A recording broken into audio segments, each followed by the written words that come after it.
Bonjour à tous et bienvenue sur le plateau de Bonjour chez vous. Aujourd'hui, nous sommes très heureux de vous retrouver pour cette nouvelle semaine d'émission et nous allons commencer en beauté avec un thème qui va vous aider à savoir comment passer à une autre étape dans votre vie, comment recevoir les conseils du Saint-Esprit pour passer à une autre étape. Et certains d'entre vous, peut-être que vous sentez que vous êtes arrivé au bout d'une saison dans votre vie. Eh bien, aujourd'hui, on va vous donner les clés pour aller à cette autre étape et je serai avec Frank et Nadine. Bonjour à vous deux. Ouais, on commence en force. Ouais, il faut, là. Faut pas être des mous un peu. Non, là, c'est pas parce que c'est le lundi matin qu'on est fatigué, on est ça. En pleine forme. Comment passer à une autre étape, Nadine? Comment est-ce qu'on y arrive? Elle va nous le dire après. OK. Tu veux qu'elle commence sa pensée tout de suite? Ouais, un peu. Ben, on va voir que ça demande un petit effort personnel, que ça se fait pas forcément tout seul.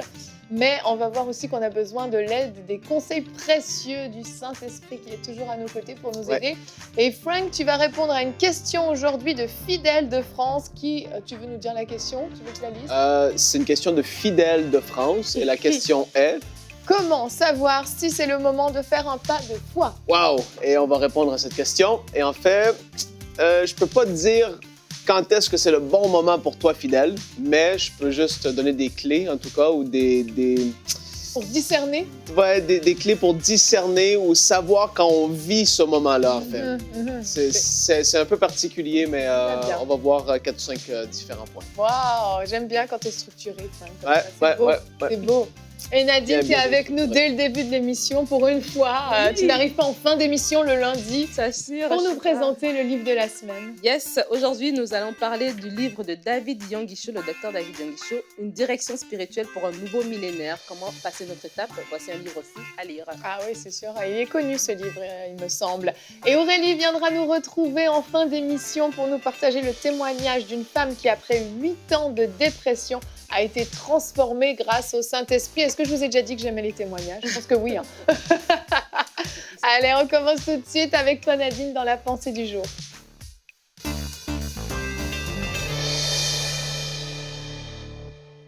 Alors aujourd'hui, on parle de passer à une autre étape dans sa vie. Comment passer à une autre étape?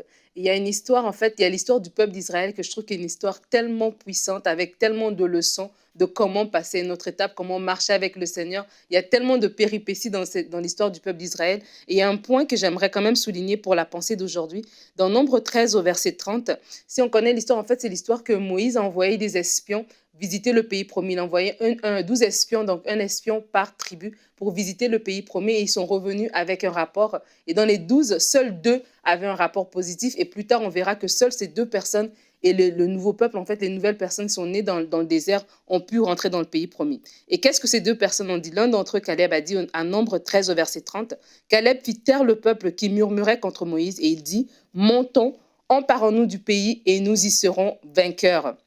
Donc, des 12 personnes qui sont revenues, seuls les 2 avaient ce langage-là. Montons, emparons-nous du pays et nous serons vainqueurs. Et vraiment, pour passer à une autre étape, il faut vraiment se dire, en fait, de ne pas se laisser intimider par ce qu'on voit, mais vraiment de se dire, je vais y aller de l'avant. Je vais acquérir ce nouveau territoire. Et pour vous, il y a un terrain à acquérir, il y a un terrain à conquérir. Il y a une nouvelle étape dans laquelle vous devez entrer. Peut-être c'est dans votre travail, peut-être c'est dans les études, peut-être c'est de quitter du célibat au mariage, peut-être dans votre mariage d'aller à une nouvelle étape aussi dans votre amour, dans votre engagement l'un pour l'autre. Mais quoi qu'il en soit, ne soyez pas hésitants. Quoi qu'il en soit, ne regardez pas en arrière comme la femme de Lot, mais regardez devant vous et avancez.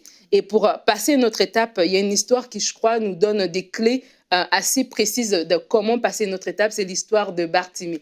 Cette histoire se trouve dans Marc 10 au chapitre 46, au verset 46 et suivant. C'est l'histoire de Bartimée. On connaît Bartimée, il est au bord du chemin. Jésus passe, il crie, fils de David, aie pitié de moi. Il est aveugle, on lui dit de se taire et finalement, il crie de plus belle et alors Jésus s'arrête et l'appelle.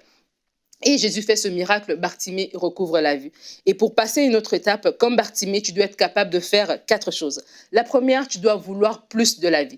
Bartimée était aveugle, il était mendiant, il était entouré des gens peut-être comme lui, mais il s'est dit, tiens, moi, ma vie ne s'arrête pas ici, il y a plus que pour moi. Et peut-être vous pouvez être entouré d'autres personnes qui sont dans les mêmes conditions que vous, dans le même état. Peut-être aussi leur mariage bat de l'aile, peut-être aussi leurs études ne fonctionnent pas, peut-être aussi dans leur vie professionnelle, ils ne sont pas épanouis. Ça ne veut pas dire que parce que vous êtes entouré entouré de ces gens-là, que ça aussi, ça doit être votre partage. Si vous, dans votre cœur, vous sentez que non, moi, Dieu m'appelle à plus, ben, je vous encourage à entrer dans ces choses-là, à vouloir plus de joie pour vous, plus d'épanouissement pour votre couple. Vous pouvez vouloir plus de la vie et ça, c'est déjà une première étape. La deuxième, c'est reconnaître que seul Jésus peut nous amener à ce niveau supérieur. Bartimée a crié: Fils de David, aie pitié de moi. Il a reconnu que seul Jésus pouvait le sauver. Et vous aussi, dans votre marche avec Dieu, sachez que Jésus, ce n'est pas juste pour la vie éternelle, mais aujourd'hui, dans votre quotidien. Bartimée a vu Jésus passer. Mais nous, en tant qu'enfants de Dieu, le Saint-Esprit vit en nous. Donc, faites appel au Saint-Esprit pour pouvoir vous inspirer à aller plus loin. Bartimée a laissé tomber son manteau pour pouvoir aller vers Jésus. Et de la même manière, laissez tomber votre façon de penser. Vous voulez aller à une autre étape dans votre vie, Dieu doit vous inspirer des choses, Dieu va vous parler, mais on ne met pas du vin nouveau dans des vieilles outres. Donc, laissez tomber votre ancienne manière de penser pour laisser la place, en fait, à ce que Dieu puisse vous communiquer ces choses-là. Et la quatrième des choses, c'est de synchroniser à la bonne fréquence, qui est la parole de Dieu. La méditation de la parole de Dieu va nous aider à aller plus loin. Si Bartimée avait continué à écouter son entourage, ben, il serait resté là, parce qu'il lui avait dit de se taire. Mais il a voulu aller plus loin. De la même manière aussi, peut-être que vous devez aller plus loin dans votre niveau, au niveau de votre travail, ben, allez assister à des séminaires, instruisez-vous, apprenez plus. Peut-être que vous devez aller plus loin au niveau de votre couple. Fréquentez des couples qui sont épanouis, lisez des livres sur le mariage, allez beaucoup plus loin. Laissez aussi méditer la parole, laissez cette parole poser en vous des vérités en fait pour vous aider à aller plus loin et transformer votre mentalité. Vraiment, je vous encourage à aspirer à plus. La Bible dit dans Proverbe 13 au verset 20, « Celui qui fréquente les sages devient sage. Alors aujourd'hui, avance et ne regarde plus en arrière. » Amen. Merci Nadine. Trop belle ta pensée. Trop belle ta pensée. Oh, Nadine, on va faire l'émission. C'est ça. On est lundi matin. Ça m'a fait rire quand tu as commencé en disant le peuple d'Israël nous montre comment passer à une autre étape, parce que moi dans ma tête je me disais le peuple d'Israël nous montre comment ne pas passer à une autre étape. Il y en a qui sont morts dans le désert, Il y a pas les eux. deux. Il y a les deux, mais du coup le peuple d'Israël nous apprend énormément de choses, parce qu'on a vu ceux justement qui ont eu la bonne mentalité, la bonne attitude, la bonne foi aussi pour passer à cette autre étape, et on a vu ceux qui ont tourné en rond pendant le désert, et qui effectivement sont morts dans le désert, n'ont pas réussi à passer une autre étape. Et c'est hyper intéressant quand on étudie justement l'attitude, le fonctionnement de ceux qui ont réussi et de ceux qui ont échoué finalement. On apprend beaucoup de choses sur comment passer à une autre étape. On voit qu'il y a une mentalité pour passer à une autre étape, il y a une manière de voir les choses, il y a besoin justement de faire ces pas de foi dont tu vas nous parler tout à l'heure, Frank. On voit qu'il y a vraiment une écoute à avoir sur la direction de Dieu, une obéissance, une soumission à la voix de Dieu. Il y a tout un tas de choses à mettre en place pour passer à une autre étape, et tu en as bien parlé dans ta pensée, on va continuer à élaborer. Avant ça, j'aimerais qu'on prenne un petit exemple de quelqu'un qui, lui, justement, a eu la bonne attitude. C'est notre verset du jour, il s'agit d'Abraham. Genèse 12 au verset 1, « L'Éternel dit à Abraham, va-t'en de ton pays, de ta patrie et de la maison de ton père, dans le pays que... je vais le refaire. Va-t'en de ton pays, de ta patrie et de la maison de ton père, dans le pays que je te montrerai. » C'est fou comme une virgule change toute une phrase. Abraham a su exactement comment faire pour passer à cette autre étape. Dieu lui a parlé, il a pris ses affaires, il a pris ses moutons, il a pris tout son troupeau, il a pris sa femme, il a pris ses serviteurs et il est parti. Il a eu cette démarche vraiment d'obéissance, de soumission à la voix de Dieu, alors qu'il partait complètement dans l'inconnu, il ne savait même pas où il devait aller. Mais passer à une autre étape, c'est faire confiance à Dieu aussi et savoir que Dieu a le meilleur pour nous après. Oui, Dieu a le meilleur pour nous. Et en fait, la Bible dit dans Jean 15, verset 5, que sans lui, c'est Jésus qui dit que sans moi, vous ne pouvez rien faire. Mais dans 2 Corinthiens 3, 5, la Bible dit, c'est Paul qui dit que nos capacités nous viennent de Dieu. Amen. Et j'aime beaucoup ce verset. Et c'est ça, en fait, c'est que sans Dieu, on ne peut rien faire, mais avec lui, on peut vraiment tout faire. Et quand Dieu nous inspire, passer à une autre étape pour Abraham, c'était ça. Il avait cette communion déjà avec le Seigneur, il a pu écouter, il a pu discerner la voix de Dieu, il a pu agir. Et des fois, on veut passer à une autre étape par nos propres forces, par nos propres moyens, à notre propre timing, et c'est là que ça devient compliqué. Mais lorsque j'ai cette assurance, comme Abraham, Dieu a dit à Abraham, marche devant moi et sois intègre. Et après, il y a toutes ces choses-là qui sont arrivées. Ok, moi, Seigneur, je vais marcher devant toi. Je sais que tu as des plans, des projets pour ma vie. Je vais être intègre, je vais obéir à ta parole, je vais être en communion avec toi. Et certainement, quand ce sera le le moment de passer à l'étape X, ben, tu vas me l'amener à cette étape-là. Et je crois des fois, dans la vie, on fait l'effet inverse. Nous-mêmes, on a déjà notre plan et on veut calquer, ben, dire à Dieu, ben, OK, maintenant, à partir d'aujourd'hui, je vais faire ça. Mais si on ferait le contraire, si on dirait tout simplement, Seigneur, je vais marcher devant toi, je vais rester intègre et je te fais confiance. Et à ce moment-là, on va développer notre écoute et Dieu va pouvoir nous parler au fil du monde. Ouais, il y a une histoire qui m'est venue en tête pendant que tu disais ta pensée, Nadine. C'est l'histoire de Lester Sumrall, qui était rendu, c'est un homme de Dieu. On a déjà fait des flashbacks sur lui. Et il était rendu dans les 70 quelques années, proche 80 même. Et en fait, il croyait que son temps, sa mission, en tout cas, il avait accompli ce qu'il avait à accomplir. Il a construit des églises dans des pays du monde entier. Il a vécu partout. En tout cas, il a fait des choses extraordinaires. Et Dieu lui a dit, à cet âge-là, qu'il l'appelait à faire une œuvre humanitaire gigantesque. Et il se disait qu'il était essoufflé déjà rendu là. Et en fait, Dieu l'appelait à avoir un des plus grands hélicoptères ou un des plus grands avions de secours humanitaire possible sur cette terre. Dieu lui avait dit, tu vas avoir ça et tu vas pouvoir amener de la nourriture partout dans les pays. Et il s'est dit, mais Seigneur, il était un peu essoufflé, c'est-à-dire à la fin de ma vie. C'est clair. Mais le Seigneur lui a dit, non, c'est pas fini. Il y a encore une étape. Et c'est comme ça pour certains d'entre vous. Vous vous dites, je suis rendu à 50, 60 ans, c'est la retraite, je ne fais plus rien du restant de ma vie. C'est faux! Et c'est pour ça que je viens d'en parler. C'est parce que je crois que Dieu veut parler à quelqu'un, tu es rendu déjà âgé, mais Dieu va mettre des choses sur ton cœur et tu vas pouvoir dire oui ou non. Mais c'est entre tes mains. Et il y a toujours des nouvelles étapes à y avoir dans notre vie, même si on vieillit en âge. Dieu n'est tellement pas fini avec nous. C'est extraordinaire comment Dieu a toujours des projets pour ceux qui sont prêts à les accomplir. Ceux qui sont là, juste dire, Seigneur, qu'est-ce que tu veux que je fasse dans cette saison? Même si je suis plus physiquement forcément en forme, Dieu, je sais que tu peux me connecter à des gens où tu peux faire le miraculeux pour que ces choses puissent s'accomplir. Dieu cherche des personnes qui vont vouloir le servir. C'est vrai. Et puis, il nourrit des milliers et des milliers d'enfants, en fait.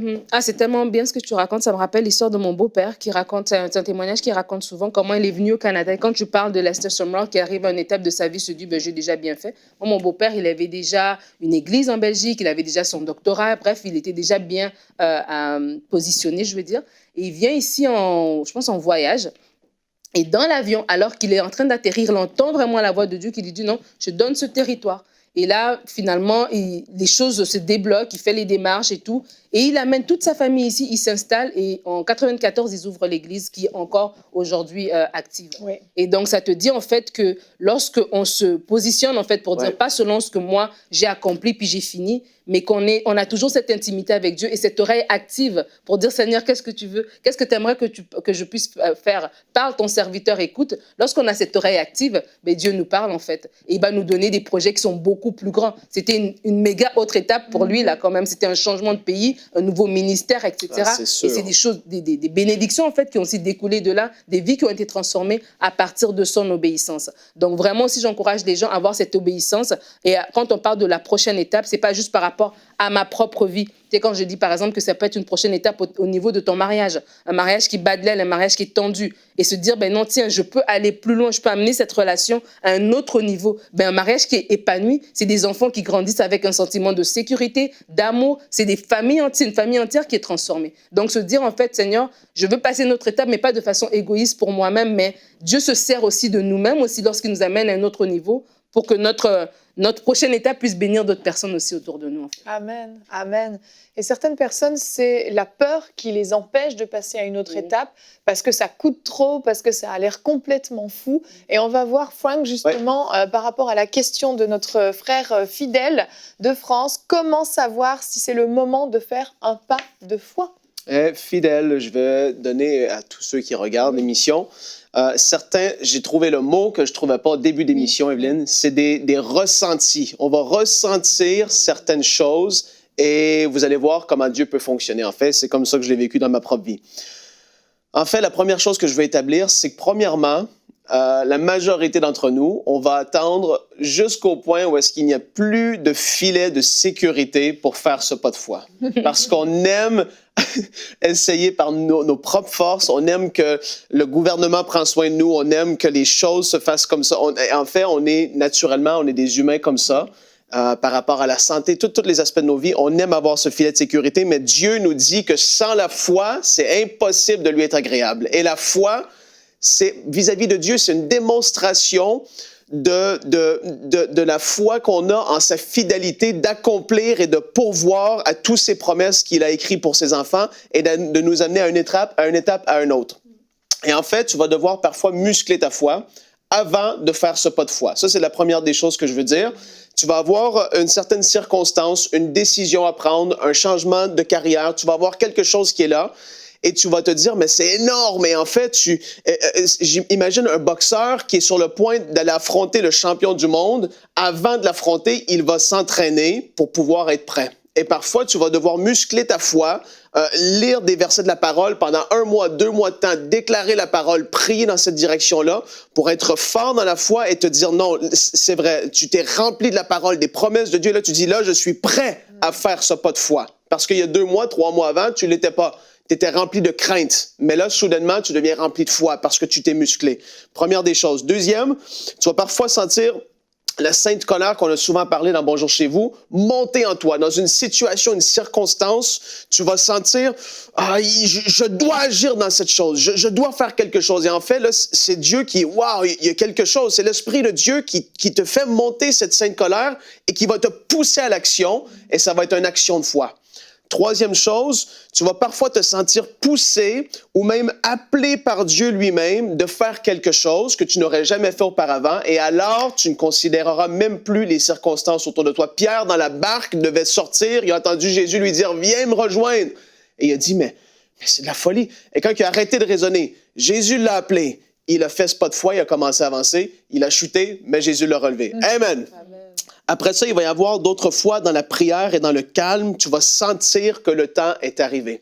Il y a des fois où est-ce que tu vas te dire, je dois prendre cette orientation-là dans ma vie, je dois faire ça pour mon mari ou ma femme, je dois accomplir telle tâche, et tu vas juste commencer à prier. Et des fois, après 1 semaine, 2 semaines, 3 semaines, tu vas avoir jeûné 1 jour, 2 jours, 3 jours, peu importe. Et là, tu vas sentir en toi la paix, le calme, et tu vas te dire, Dieu va pourvoir. Et là, tu vas faire le pas de foi. Et tu vas voir la fidélité de Dieu au travers de tout ça. Et je veux vraiment, je veux mettre le doigt dessus. C'est-à-dire que faire un pas de foi, c'est un pas vers un chemin que tu ne connais pas toutes les réalités qui vont être devant toi. C'est-à-dire que tu ne vois pas tous les endroits par où tu vas passer, mais tu connais la finalité. C'est ça qui est extraordinaire. Un pas de foi, ce n'est pas un pas dans l'inconnu. Non, tu sais où est-ce que Dieu veut t'amener, mais tu ne connais pas tous les pas que tu vas prendre pour t'y rendre. Mais tu es sûr que Dieu va t'y accompagner un pas à la fois, un jour à la fois. Ça, c'est sûr et certain. Dernière chose, l'importance aussi de pouvoir recevoir une parole de Dieu. Quand tu reçois une parole de Dieu, tu peux être certain, et quand tu le sais que tu le sais, j'ai reçu cette parole, Dieu m'a parlé, il veut que j'accomplisse cette chose. Là, tu vas devoir savoir le timing, c'est une autre chose, mais quand Dieu t'a parlé, tu peux être sûr et certain que sa fidélité va être là à tes côtés. Et quand tu vas faire ce pas de foi, tu gardes ta confiance en lui, tu te dis, Dieu, tu m'as parlé, et de tout mon cœur, je fonce dans cette direction-là, et même si je m'aurais trompé, je vais le faire de tout mon cœur. En fait, tu es tellement convaincu que Dieu te parlait, tu te dis, mais moi, je fonce dans cette direction-là. Et voilà des ressentis qu'on peut avoir lorsqu'il est temps de prendre un pas de foi. C'est des choses qu'on peut vivre et on ne sait pas comment y réagir parfois. Ou peut-être que vous avez vécu ça. Je sentais que oui, c'est comme si je devais faire cette chose et tu ne savais pas que c'était Dieu qui te poussait. Mais oui, Dieu, des fois, va être là. Vas-y, avance, avance, avance. Comme un parent, une maman, un papa qui va dire à son enfant, avance par toi-même, vas-y, vole de tes propres ailes. Et Dieu va le faire. Maintenant, tu vas savoir reconnaître ces choses. Des fois, c'est muscler sa foi. Des fois, c'est d'avancer par nous-mêmes. Des fois, c'est d'avoir la paix et le calme au travers de la prière. Toutes ces choses sont des ressentis qu'on peut avoir. Sois béni, fidèle. Avance par la foi. Amen. Et sois fidèle. Alléluia. Merci, Frank. C'est tellement génial parce qu'il a le nom, pour la de la fidélité de Dieu. Ouais, c'est voilà. fort, c'est fort. Si, comme fidèle, vous avez des questions, même si vous avez un nom qui est peut-être un peu moins bon, vous pouvez quand même nous envoyer vos questions à l'adresse pasteur.j'ai-une-question@emcitv.com et nous allons enchaîner avec toi, Nadine, pour découvrir notre livre de la semaine. Découvrez le livre de la semaine.